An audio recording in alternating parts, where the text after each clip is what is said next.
wondering whether it will go live over there. It says live. Right, does that mean we're on? I guess, I don't know. I'm just wondering. Oh, that's better now. It's coming on the other screen. Okay. Let me turn the volume down. Yeah, we're good. We're good. Does that mean we're on? Right, we're good. Hi, sorry, a few technical difficulties there at the beginning, which is ironic considering the guest I've got today. To many people, a new hero. Oh, you had a little glimpse of him there, you see. That's because the technology is dodgy because it's run by Google. To some people, he's a hero. To many people, he's a Nazi. Let me welcome to you, James. I like to call him Jimmy. James Jimmy Damore. And it's not just Damore. You can put an apostrophe in it. So it's Damore. So we could call him Jimmy Love. Jimmy Love. Hiya, Jimmy Love. Go. Hey. Now, James, thank you for coming on. I'm not going to keep you for too long because A, you haven't stopped talking for about a week now. And B, my mate on 4chan said that if I talk to you for more than 30 minutes, Google will send some kind of nano robots through atmosphere into my brain. Is that true? Hopefully they're not at that point. Now, James, one thing, let's deal with the elephant in the room that no one has asked you this. Not one person has asked you this. You have a massive nose. What? Sorry. You have a massive nose. Yeah. It's the Italian nose. It's from Italy, is it? Can we have a side view? Wow. Because I would have said that was Gaelic. Oh, really? No, a lot of people think it's either Jewish or Italian, but yeah, it's Italian. Are you a massive homo or do you do ladies? Yeah, I'm heterosexual. Okay. So because the women like that kind of look, don't they? Does coding, I haven't even told people who you are, just in case you haven't been on the internet this week. James was the supergrass at Google. James told the truth about biology and they fired him. That's essentially what happened, isn't it? Yeah. It's insane. I was thinking about it earlier and I just stepped back. We're so used to all this madness at the moment. We're kind of almost numb to it. But I stepped back a bit from it and thought, it's fucking insane. You know, I could start asking you about the details, blah, blah, blah. Even if you were wrong, it's insane that you got fired for having an opinion. Right. It's bullshit. Right, James. Now I noticed that also that when you talk, you consider what you say. You think a lot about the words. Right. Yeah. There you go. You see, there's a lot of time between the words. If you keep that up on my channel, I'm going to cut you off. Okay. It's got to be quick. It's got to be quick. Most of my audience are like ex-junkies, depressed people on the verge of suicide, and they can't concentrate for that long. So come on, up your game a bit. I want to know, did being like a big shot at Google help you bed women? Possibly. I mean, women are attracted to high-paying jobs or people with high-paying jobs. That's amazing. It's amazing that you immediately took it away from yourself into some sort of research. I don't want to know about your Venn diagram that suggests women are, in fact, attracted to men within the top 5% across all spectrums. Did you find that once you landed that job and you were like senior software engineer at the biggest corporation in the galaxy, did it make you, did that?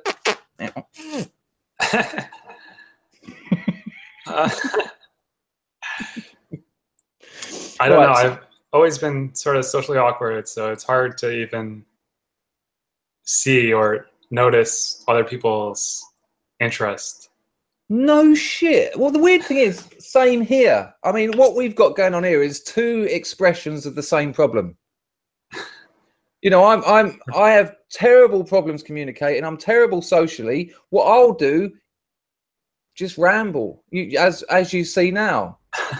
And I would suggest you're coming from the same position but a different expression. Right. Right, it's not good enough. Right, it's not good enough. You're gonna get a cross for that. I'll fire you from this video in a minute. No, serious question. Are you fucked now career-wise, or have they been flooding in? Serious. I think there's definitely some companies that won't hire me, like Facebook and Apple, but there are some smaller companies that are more sympathetic to the cause and are reaching out. Good. I mean, I think what you've done is amazing. Not necessarily what you wrote. Again, people should know about this, but you wrote a memo and you said there's men and women are different. That's why there's different people in different jobs. I mean, again, just saying it seems ridiculous. And I don't think you got fired for that. Would you have got fired if it hadn't have got leaked? Probably not. I think there was a lot of external PR pressure on Google. It's fucking madness. I saw that little thing you put up on Twitter where if you type in Jimmy Love, Jimmy Love, what done? If you type in James Damore and it comes up, a hero, correct, is right, or amazing scientists or something. Yeah. And you said, and you know that Google does that based on learning what people search for. Yeah. And have they changed it since? Did you say? Did I get that right? Yeah, it's since changed. So they may have noticed. Someone has manually gone in and changed. I don't want to use a word I don't really know what means in this context, but like the algorithm or something, so that it doesn't give you those suggestions. Yeah, I think you can manually change individual search suggestions.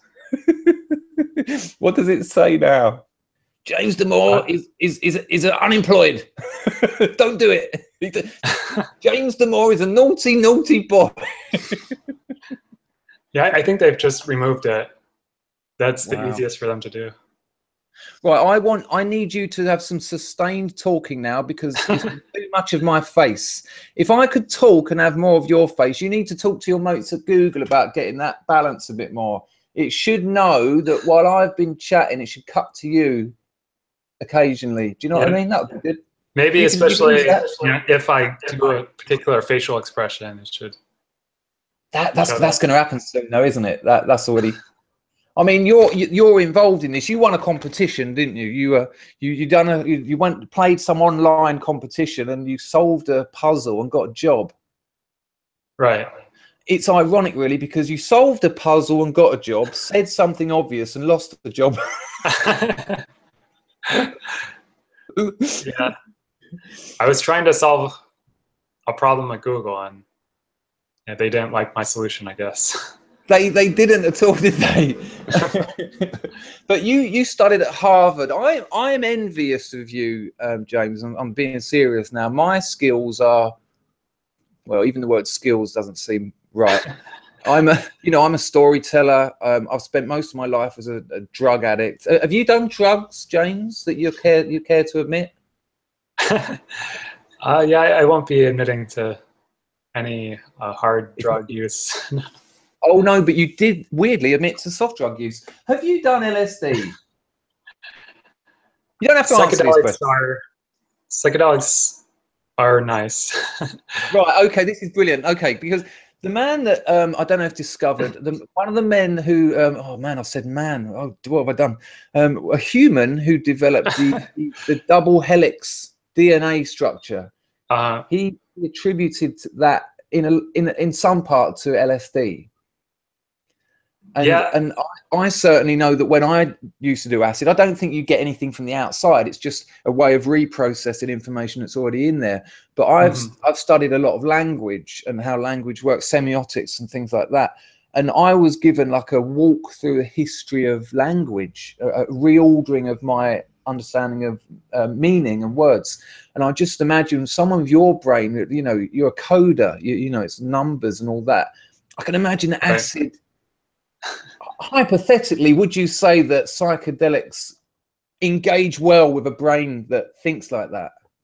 Yeah, so I mean, at least how I see it is, it often, you know, makes you super open, and then you start activating the system or pattern-oriented part of your brain, at least for me. And so, you know, I start seeing so many different possibilities and start seeing patterns within that. For people that are more empathizing oriented, they may start thinking about, oh, how everyone in the world is the same and we just love everyone. You know, so psychedelic experiences are often different between different people. Oh no, without a doubt. When I tell the story of my first mushroom trip, excuse me, it was a, I don't know if you know much about Marxism. It was a means of production trip. I was just, you know, I just got into my head about how things were produced, how the necessary social relations were reproduced to allow the means, you know, and my friends were sort of like listening to the Doors and I was sitting down just, you know, looking at this jumper and realizing that, you know, an animal was born, an animal was fed, it was raised, it was sheared, the shearing went into a bleaching, the bleaching went into a processing, you know, and and I'm not saying that as a bad thing, you know, but 3 hours of means of production tripping, I was like, this stuff is the bollocks. It's amazing. What is life like at Harvard? I'm envious of that as well, in a nice way. I don't think you're a cunt or anything, but you know, that's one of the top universities in the galaxy. What you're with a lot of intelligent people and some, I imagine, some very interesting people. Yeah, there were a lot of intelligent people and also a lot of very different people, which was nice. Yeah, you know, people interested in English literature and French history and art history, and also some of the hardcore sciences too. Yeah, I can imagine. Did when were you at Harvard? 2011 to 2013. Okay, so I'm thinking social justice hadn't really. Well, you tell me. I'm telling you. You know, social justice, because we saw it explode at Yale and a couple of other places a few years ago. What was it like at Harvard when you were there? There were some aspects. I mean, the Occupy Wall Street was that was happening when I was there, and so there was Occupy Harvard. Way. But it was still more focused on class warfare though, and not the race and gender politics that we're seeing now. Yeah.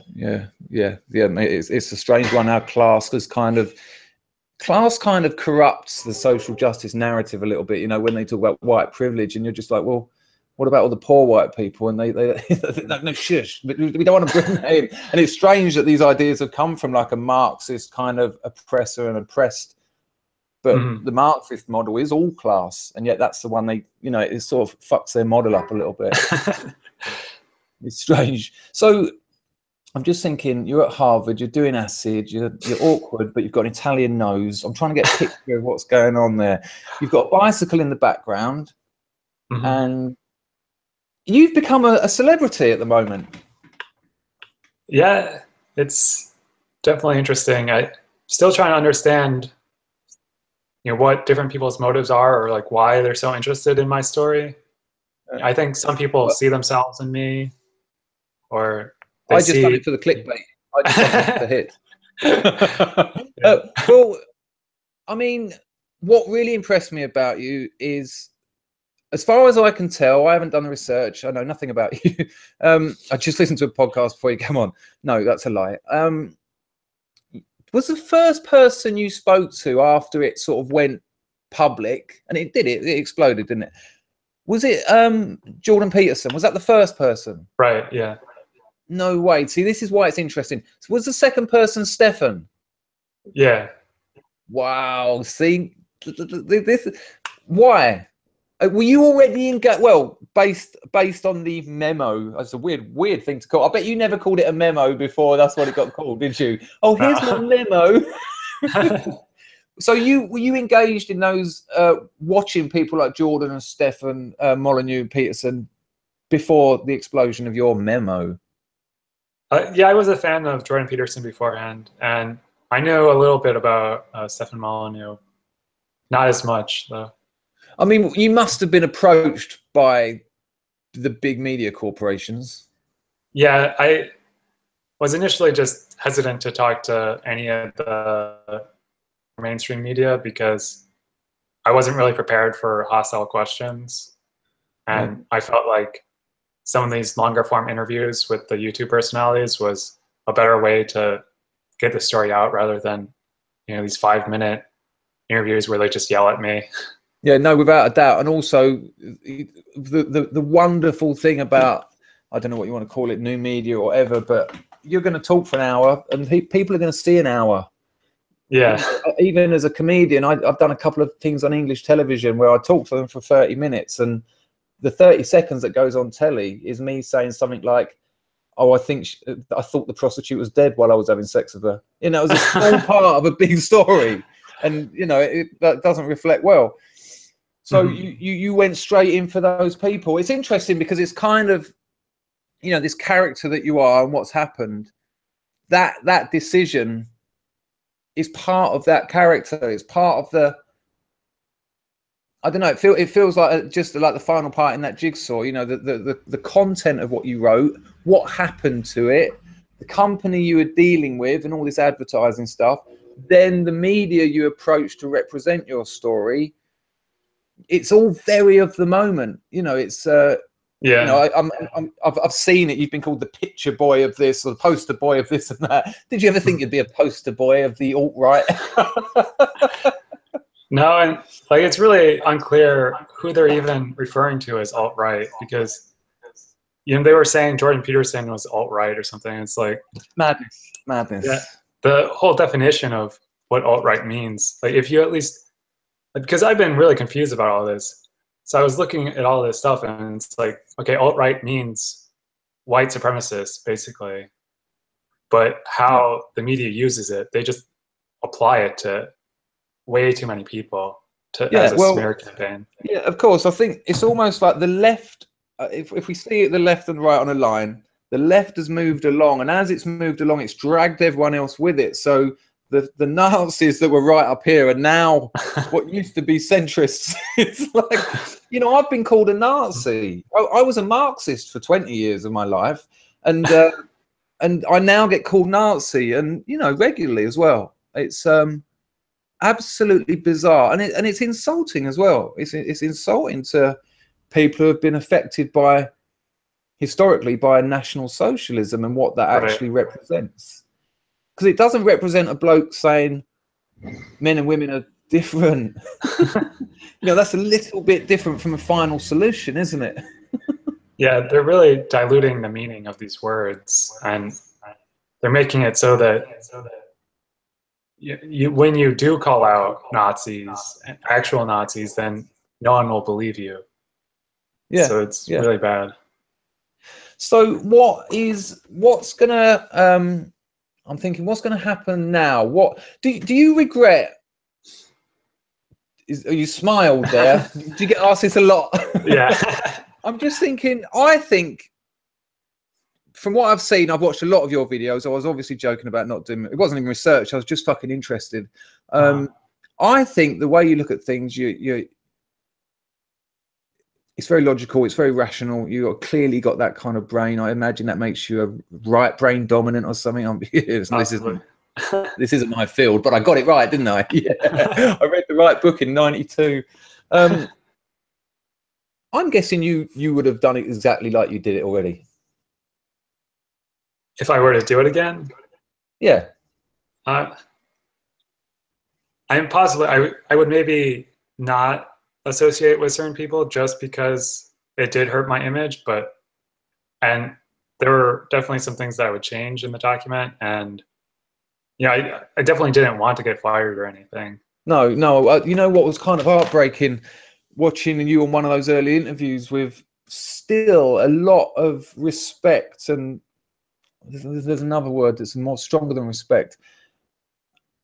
Well, I would just stick with respect for Google, for what it's done as a corporation, and you know, and it has done a lot. I mean, I can remember fucking Lycos and all that lot, where you had a little search bar in the corner and just loads of adverts, and this pre-Google internet. And it was when Google come along, it was like, oh, this is more like it. Now it's like the Hitchhiker's Guide to the Galaxy, whereas before it was like the Dead Man's Guide to the Cemetery. But and you still got that. You still respect, you know, what's happened and what they've done. Yeah.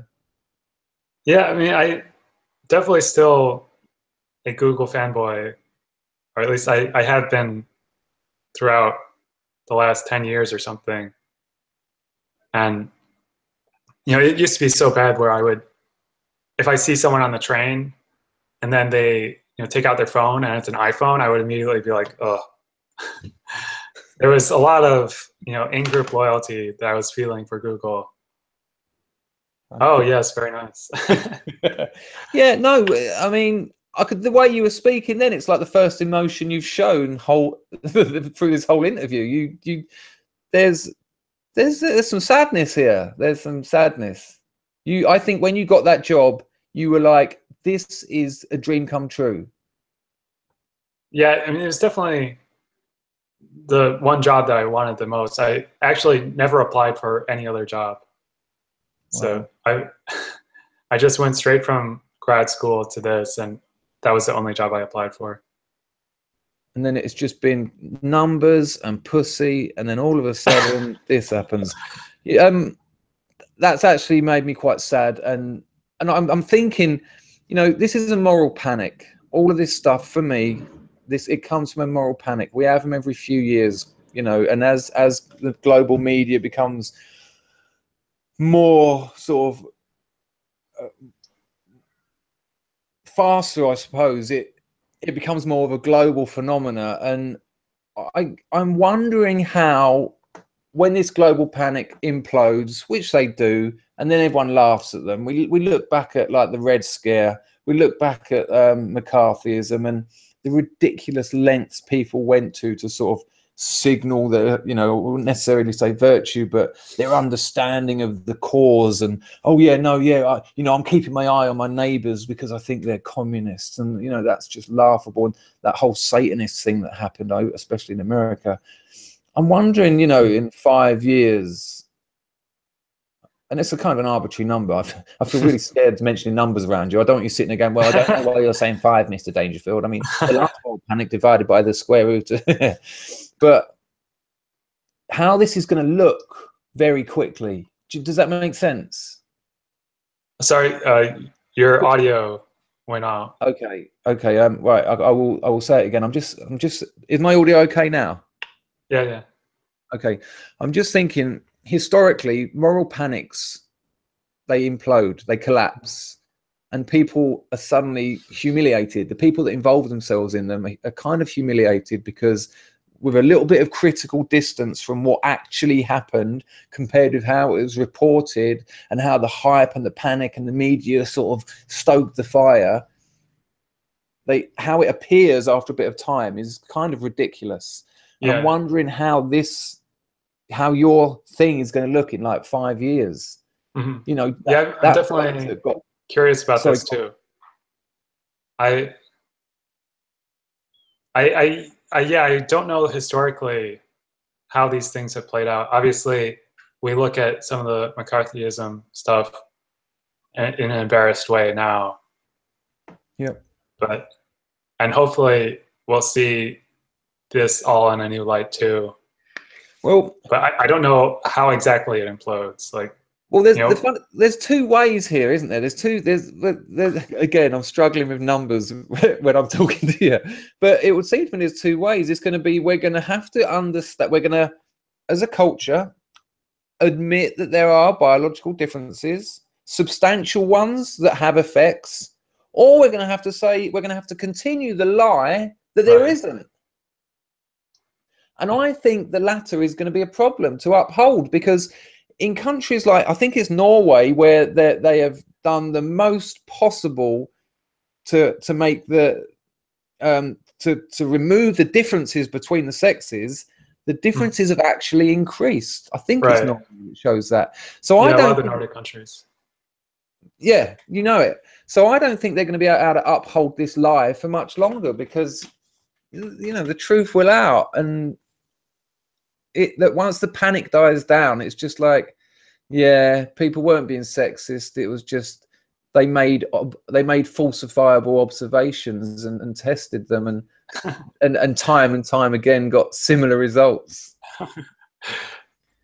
You know, Yeah. it would be interesting to see you see where this goes in 5 years. Mm-hmm. So one thing that's I'm seeing, or yeah, sorry, one thing that I see that might slow this down is just, you know, it's hard for a lot of these media organizations to actually say, hey, we were wrong and we blew this out of proportion. And maybe if some of the mainstream gains less importance and we start seeing a lot of these alternative media sources happening, then that may accelerate things and say, yeah, look at how wrong the mainstream media got it. Yeah, no, and I think you're that would be a absolutely new right. narrative. Yeah, well, and I think that will have to happen, because the ideas are being built on really shaky foundations, and so the longer they're perpetuated, the heavier. I mean, I'm talking metaphorically and figuratively, but the more you build on those shaky foundations, it will collapse. And like you say, there'll be too many contrary ideas. It's fucking weird, man. I mean, you know, I've been around humans for 45 years. I know what they're like, and this doesn't take your kind of analysis. It doesn't, you know, I'm not saying there's no room for science, and it's very necessary, but everyone knows men and women are different. It's just not, it's bullshit. You know, I'm not, it just blows my mind that it's gone on this long.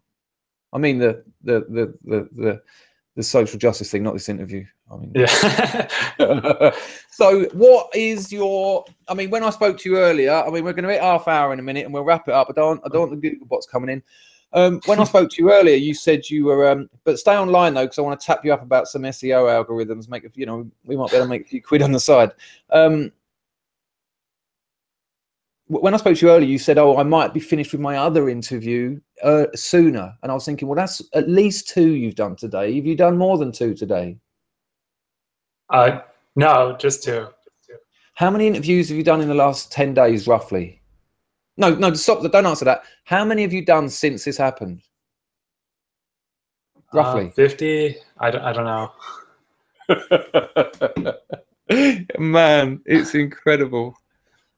What do you want to happen now, James? Not in this interview. I mean, in your life. What do you want to happen? What would be a good turnout? I think changing the narrative and really empowering people to voice their opinion, no matter what it is. I think that would be a win in my eyes. Yeah, of course. I mean, and again, that seems as ridiculous to me as this whole thing. You know, that's what you want to come out of this, for people to be able to speak and have an opinion, and not risk losing their jobs and reputations. Right. Yeah. Because when they are under that threat, we get a brave new world.